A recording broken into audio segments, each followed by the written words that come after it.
पुराना ना होला।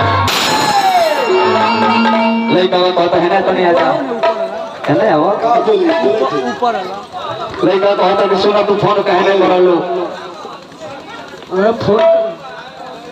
फोन कहे न करलू कथी शादी होता तू हमरा के भुला गए। अरे बताओ खानी से के समय पियानो से के समय बता जोन काम करी से के समय मजान गनी से के समय बताओ जब तक करना हमर खोटी खा के जियान कर दो। हां है अब तो शादी करो तरी बाबूजी शादी करे। अरे तो बाबूजी के बात रखबे हमर बात ना रखबे। बहुत अब बोले कि दिल जोड़ के जा कि दिल जोड़ के जा चलो दिल जोड़ के जा कहे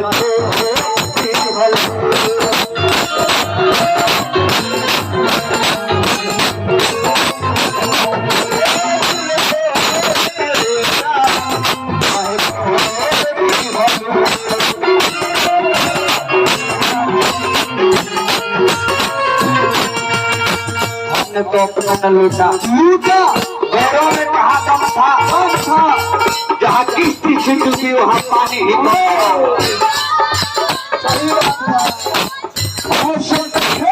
जिंदगी में और जिंदगी